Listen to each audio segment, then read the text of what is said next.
Hello ladies and gentlemen, welcome back to my YouTube channel. Ngasi je akhoi family pun adi picnic nate khoi che ma kainau da lei adu duga pullaga akhoi tamoi se chahi khuding gi picnic adum chatle adu chat pa je handak chahi gi covid laibana ma modina kha thengdokre aduna covid chi kitang haidi kitang hoju kitang safar padagi khoi punna chalase kolase na ngasi gi journey se Chadong do oiga doine adu mayam adum stay tuned to video ambi faza faza dum namjar ke mayam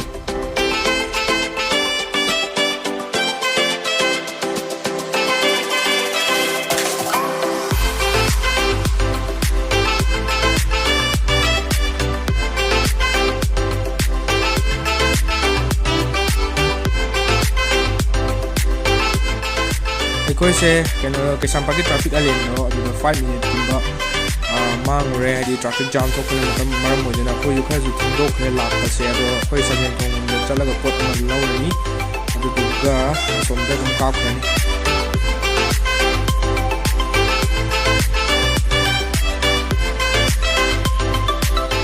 ngasi gi journey je adum nuai ga dam male ngasi je koi manam su yaw re and then koi ka yaw re adagi itaima tamo adagi ibai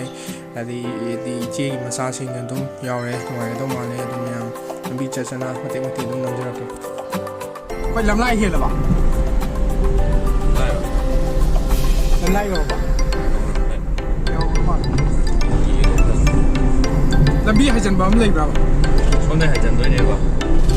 yang thế này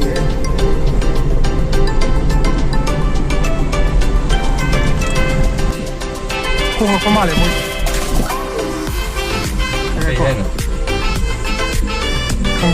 cây hay nó không rồi mất gì gan mất gì mình làm cái này tạm thôi cái này thôi là mốc lạ của này số đấy trắng nghe mà không là giảm chi cùi mà làm gì bất ngờ anh xem đi chỉ cần làm đúng mà lấy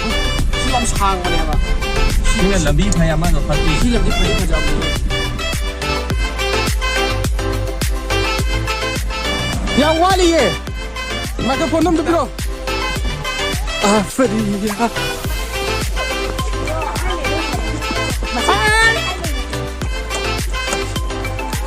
cũng tàu ya về chán lên ra chị chỉ mua được chả Freddy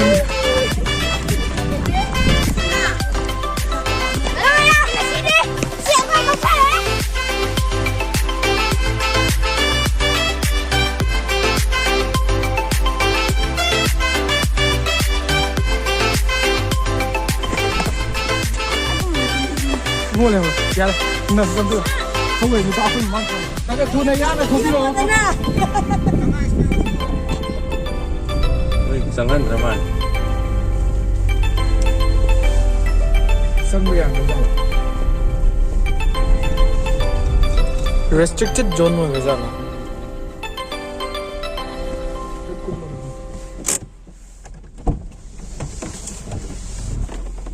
sang bây giờ thì hay sang bây giờ thì hay ba số nào cần được chọn lo chỉ sang bây giờ thì sang bây giờ thì là hay ba hăng đi cái mà cần được chọn lo hay ba sai new site từ sang phẩm je cái nó tàu về Hà Nội như nào phẩm đó từ thùng lô là đây là mấy sang ăn rồi mỗi si construction khác tàu ấy đó là số new site lồng được chọn ní rồi cái cái đi thiên này cũng là si tàu gì mà thằng làm chơi cái này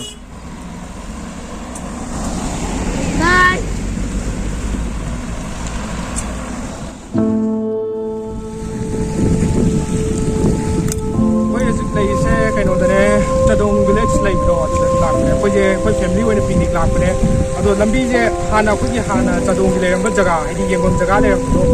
do chale le leram ne chale le ko mai to ga dam khoi je sang ba ya da lambi je ngau da pung ma he na mang re ado sak thong ni ado sak thong ko lo khoi sak ka sa ne ado yum da han ba gan da adum thieng ani ado adum Chadong gi si phaja phom adum nam jara ke adum mayam se hai thodo ma thokip dagi adum lak sa ba puri re ai lak mi yam lak ko pu re ai tare ado dum mapam de dum hazare han church to am grupam tra ne hajik pura dum sal laga lai gre to nei mapam de dum na ba nam jara ke ka koi chak sa jara ke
ꯈꯔ ꯍꯟꯊꯔꯅꯤ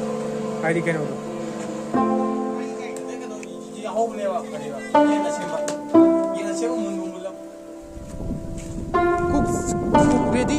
cook ready ꯇꯧ ꯌꯥꯔꯅꯤꯕ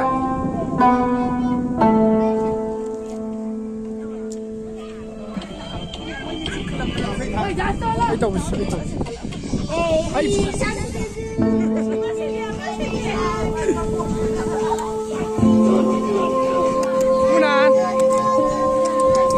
Munan la sila good boy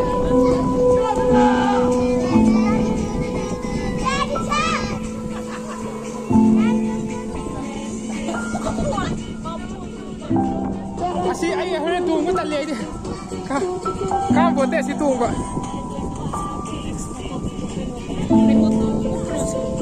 Lati ke pudi upam de do ta le kai da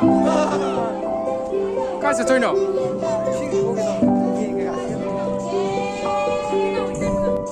bây giờ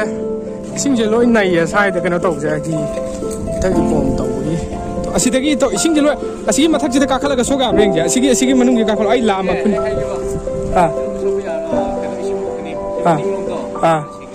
어, 소나칸기다. 설라 소나칸다. 좋아.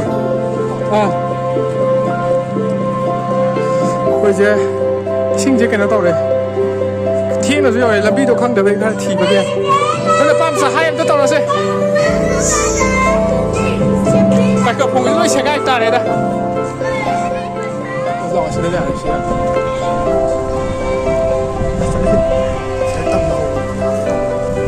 Sinh hoạt phải lấy gì thì phải cũng một lời cũng một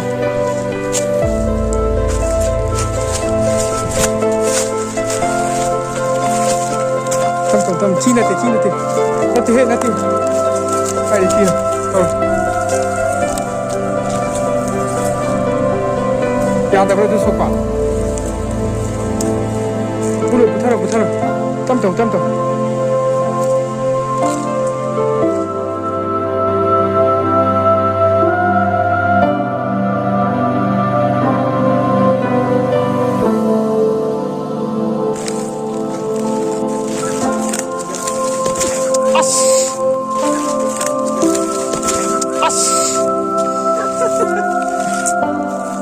năng gì đi bộ cái tù đi nó na lên tu dây sang rồi bà kém tao lại tu không cao rồi mua này cái cô này tao nó căng cái tao thấy gì à rồi không có phong sa tu tay rồi nữa tu tàu rồi nữa nan thu cái này hả bà cũng có giá này tu là giống cái này chứ ông chắc được sốc xí à tâm là cũng mua này ai số cái lò spy ai số cái spy mà nhá à thằng cũng có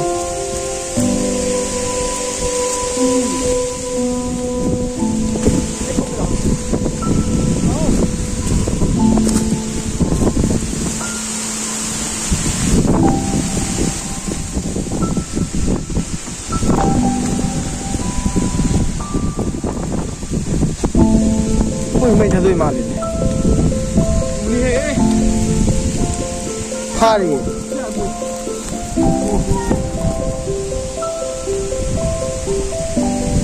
손에 두동한다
kang ta ba khoi la ba da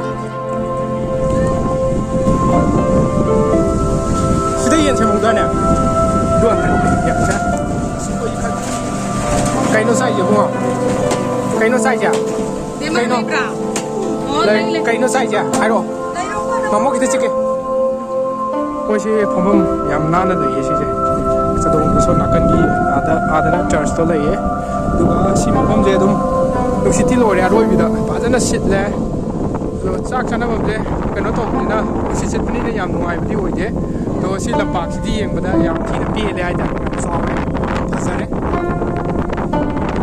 do ai na su kan da si la pak si bo sa na ba nuai do ma ni si si la kan da bo dum pa ai sa lang ne ba we to nu si si u we je si he le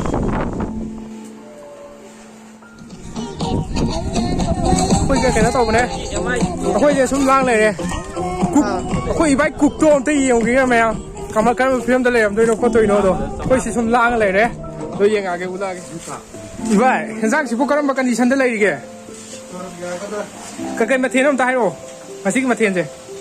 yên nó cái ruộng ba mà tàu đấy yên thì chú bồi lấy kilo tàu tàu muốn tàu à ta cạo vào vợ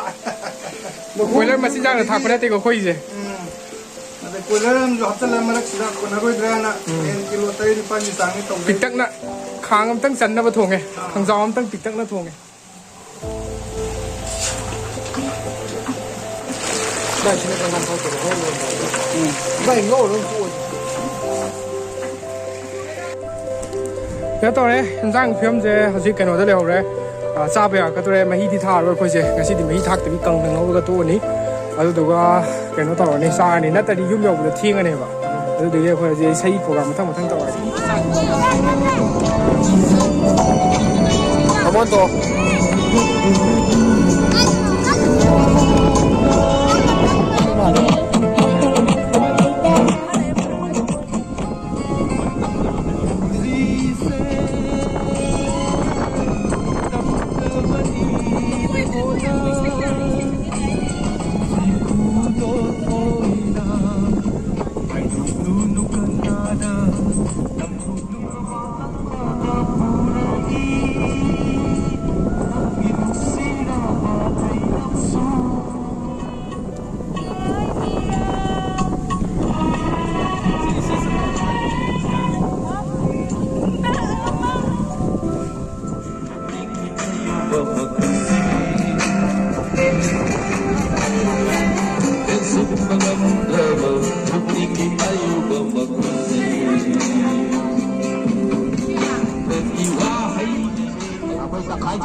Kabel gila malah ya.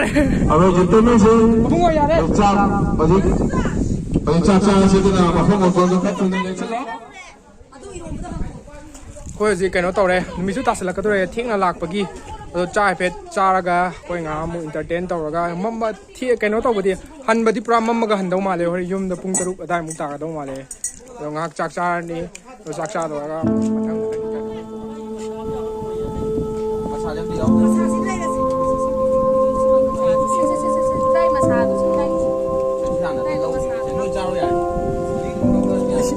Sinh gì?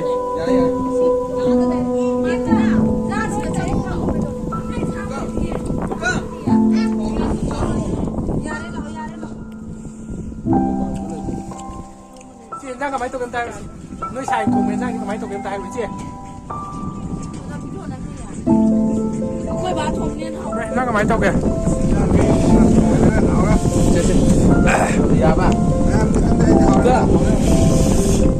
Nó cũng là xí bình đi xí cái máy tụi kìa, phải tay rồi. Sắc thiên à? Nung ai với cái máy tụi hả rồi?